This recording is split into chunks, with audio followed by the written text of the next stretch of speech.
Well, hello YouTube, it's me, Fortmaster, and yeah, welcome to another film theory reaction. And this is a topic that I never would have thought I'd seen on film theory. The world of One Piece is broken. A One Piece theory, really? I mean, I'm not upset. I've actually been slowly dipping myself back into it. But you have to understand, before maybe like last year at the latest, the last time I even heard or saw anything of One Piece that I specifically went out of my way to watch was when it was still being like broadcast on like 4Kids, and of course shorts kind of reintroduced me into it, and with like a few other series like Conan and stuff like that, it's kind of been that series where like I don't so much want to like read or watch the stuff firsthand. It's much more that I want to like not so much experience the world but learn it. So I end up going like through these sometimes day-long trips sometimes where I'll watch people's videos on like theories and lore and stuff like that, and like going through wikis of stuff like that, and just like immersing myself in the world. Yeah, that's the right word. And just kind of like learning the history, because believe me, before I got myself back into One Piece, I didn't know that much about it. I knew, of course, there's Luffy. He wanted to become king of the pirates. He has stretchy powers from his devil fruit and can't swim because of it. Though that's the same with every devil fruit user. But then I learned other things, like Joy Boy. It's being like this like master freedom fighter that gets reincarnated throughout the world, like this giant underwater ark called Noah, to bring like the mer people up to the surface to live. That the world has like is divided into like 4 quadrants, and they need like a special compass to go through the Grand Line. And that there's like a forgotten century of history that the world government just hides. It's funny. Like, I've always thought of like, even like when like vaguely remembering in the back of my mind. And then you have other things where like their original ship, Luffy's crew, the Straw Hat Pirates, oh god, what was the ship called? But like the ship had felt so much love during its time with Luffy that it developed a spirit that let it take one more voyage to save its crew before the ship literally broke in half from the stress. It's like, if for such a silly world that would look so stupid on a very surface level glance, there is like, it's not even like quicksand. It's like you're jumping out of a boat and you're sinking down to the bottom of the Marianas Trench. It is absolutely nuts. And I've had to take a couple of breaks, just kind of like, okay, I'm going into this too deep. I'm going to burn myself out. I need to just like calm down. So yeah, going back to film theory and all this, what did they mean by broken? Are they talking about the whole missing century thing? And there's like, is he going to be talking about the 3 super weapons? I don't know. Oh yes, but okay. Let's get the regulars out of the way first. Original video is linked in the description if you haven't seen it for some reason. Corner video will be leading to my film theory reaction. And with all of that out of the way, let's actually begin the reaction proper then, shall we? Hello, Internet! Welcome to Film Theory, the show that ate the devil fruit, giving us the power to ruin your favorite childhood series. So, as the general audience has started to cool on superheroes, the bigwigs over at Hollywood have been looking for their next big treasure trove of IP they can plunder and turn into billion-dollar hits. And one of the wells that they've been turning to in recent years, anime. And even though legendary classics like Dragon Ball, Ghost in the Shell, and Cowboy Bebop haven't turned out that great, hasn't stopped them from trying some more. Feels like every week we hear about a beloved anime getting its own live-action adaptation. Yu Yu Hakusho is getting one at Netflix, Gundam's getting the big screen treatment over at Netflix, Netflix is trying their hand at My Hero Academia, Oh no, not Sword Art Online. But I'm also knowing that it's Netflix that's doing all of this. Art Online is making the jump over to Netflix. Wow, that is a lot of Netflix. Hope it turns out better than Death Note. Yeah, Death Note was not good. And yet, all of this talk of like getting live action anime like remakes. Why no Space Battleship Yamato? There was talk of them making a movie based on that in North America for years. I remember in high school, I don't know how, I went onto like the Cineplex website and I found out that they were doing like a late night screening of the live action Space Battleship Yamato movie that they made in Japan. And I had so much fun with that, even though the ship does blow up at the very end of the movie, which kind of sucks. But still, I want a Space Battleship Yamato. I want people to start talking about that show. Wait, they're doing another live-action Death Note at Netflix? Okay, so that's a lot. And given Netflix's previous track record, I think it's fair to be a bit nervous. But hey, who knows? Maybe they've figured out a way to course-correct the ship. In fact, we won't have to wait long to see if that's the case, because a few days after this theory airs, they're going to be dropping their version of a live-action One Piece. In case you don't know about this massively popular anime, One Piece is all about the swashbuckling Monkey D. Luffy and his ragtag crew of Straw Hat pirates, all searching for the treasure of the last king of the pirates. As the king explained before he died, "My fortune is yours for the taking, but you'll have to find it first. I left everything I own in One Piece." Now, if you thought this was going to be a quick adventure... Yeah, we're last I checked, we're at like 1,000+ episodes at this point, and none of that's filler. It's at least I don't think it is. And then like, oh god, and then there's like talk and theories that the One Piece isn't even actual treasure. It's like the friends we made along the way, which I hope it's something more creative than that. Because yes, while if it was actual treasure, that'd be a little played out. If it was also, oh, it's the friends and adventures we made along the way, that's also kind of played out.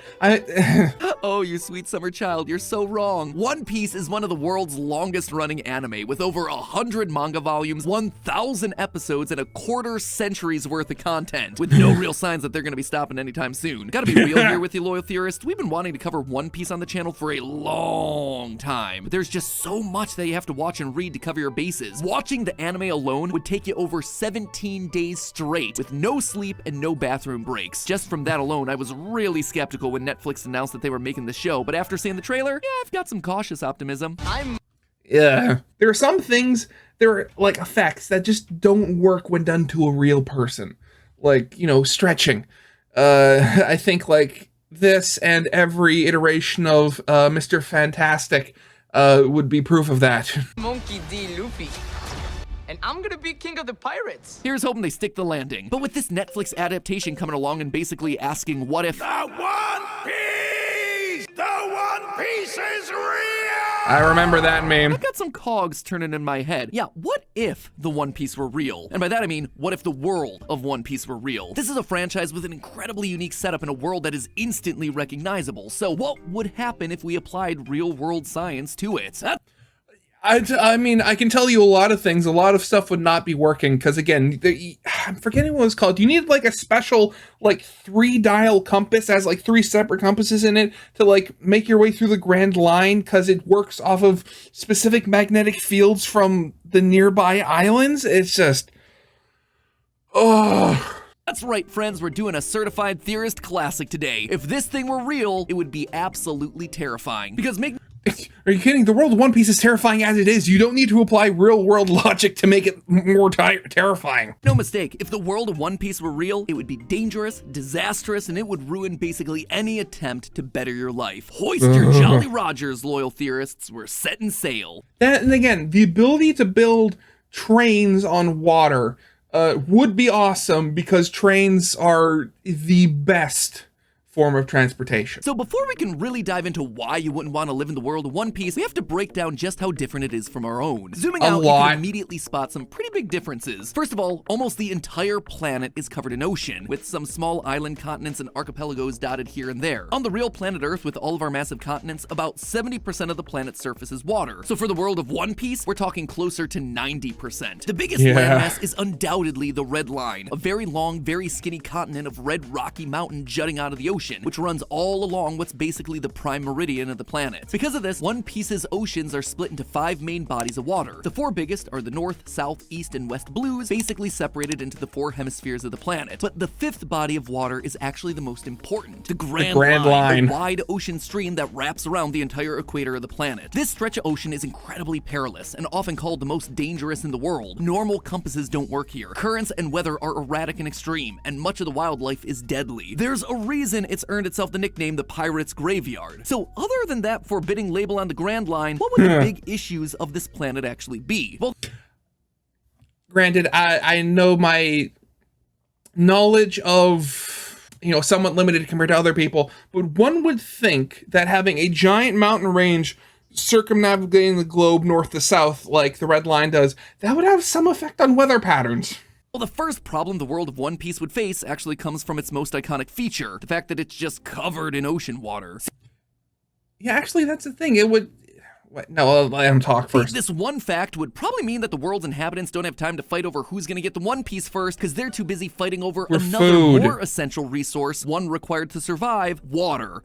Fresh water. I'm Yeah. sure I don't need to I tell guess you, that was ocean thing. water, not safe to drink. All that salt is not gonna give you a good time. In the real world, fresh water only makes up about 2.5% of the planet's total water supply. And amongst that already minuscule percentage, most of that is trapped in the atmosphere, in ice caps, or is so deep under Earth's surface that it won't see the light of day. The only water that's truly available for humans to consume are those found in underground aquifers or in freshwater lakes and rivers. I mean, here's a crazy fact for you. If all of Earth's water were shrunk down to the size of your typical water bottle, the amount that would be fresh and available would be about 1/4 of a milliliter. That is literally less than a drop in a bucket. Now remember, all of these calculations are in relation to Earth, a planet that has 30% of its surface covered in land that has massive lakes and rivers, and even we still have freshwater shortages. Now, take away all the continents, the Great Lakes, the rivers, the streams, and replace it all with even more giant oceans full of undrinkable salt water. People are going to struggle. Sure, some islands in One Piece probably have fresh water. Obviously, real-world islands like those in Hawaii have plenty of fresh groundwater reserves and local spring water, but those can run dry, and pumping wells near coastlines put you at a massive risk of accidentally sucking up ocean water, contaminating your pool. Factor in the limited farmland available on the islands, and you've suddenly created a world that's going to be forever in conflict, not over a piece of pirate treasure, but over a lack of food and water. The second major environmental problem you're going to run into in the world of One Piece is coming from its second most striking physical feature, the Red Line continent that basically cuts the what was I planet in saying? half. How so? Well, this is basically going to make a ton of the islands on the planet borderline impossible to live on. To explain what I mean, let's just take a look at this map of our very real world, specifically the west coast of the United States. You ever notice how so much of the west coast is incredibly green, basically running from Canada all the way to central California? Everything is covered in trees and wildlife. It's beautiful. And then there's almost a straight line where everything to the east becomes much more brown, full of deserts and dry grasslands. Why does it happen? Well, that straight line separating these two regions is the Cascade Mountain Range. See, there's basically a permanent breeze flowing into North America from the Pacific Ocean until it reaches the Cascades and is suddenly deflected up. That rapid upward movement forces the moisture carried by the wind to condensate, making a bunch of rain and creating an ecosystem that's fit for a bunch of plant growth. This is why cities in the Pacific Northwest are so famously rainy and why the forests there are so abundant. But on the opposite side of the mountain range, you have the opposite effect. Since all the moisture was taken out of the air by the mountains, the ecosystems are much drier and hotter on the other side. The phenomenon is fittingly known as the rain shadow effect, since the mountains are casting a metaphorical shadow where there's no rain on the far side of the range. So now let's apply what we just talked about to the world of One Piece. Since the red line is basically a giant ring of incredibly tall mountains, it's going to cast an equally enormous rain shadow. Since the Grand Line ocean current travels from west to east, then we would expect the wind to also be hitting that western side of the red line mountain range, making the eastern side of the red lines devastatingly dry. And wouldn't you know it, but that's exactly where our intrepid Straw Hat heroes start their adventure. The first 6 arcs of One Piece's story take place in the East Blue Ocean and eventually end up at the Red Line. So if this planet were even somewhat realistic, every single island they visit at the beginning of the show would be an arid desert wasteland where there just isn't a lot of water and rain for life to take hold. And hey, it gets even worse from there when you take into account the next aspect of the world world of One Piece, the Grand Line. Or rather, what's around the Grand Line. See, flanking above and below the Grand Line is a stretch of sea known as the Calm Belt. And while that might sound like it's going to be smooth sailing, it actually creates a giant problem. The Calm Belts here aren't just expanses of pleasant seas, they're completely still. And I mean completely still. In contrast to all the crazy currents and unpredictable winds of the Grand Line, the Calm Belts have no wind to catch your sails, no currents to carry you along. And that right there would be outright disastrous, maybe even apocalyptic in a real-life climate system. If water and wind just flat out stopped, like it hit a brick wall at the Calm Belt, that means that the oceans in the northern and southern hemispheres aren't sharing any water. Similarly, since the Red Line continent is basically dividing the world in half, it means that the oceans in the west and eastern hemispheres are also not sharing water, besides a pathetic trickle that just gets through at the reverse mountain.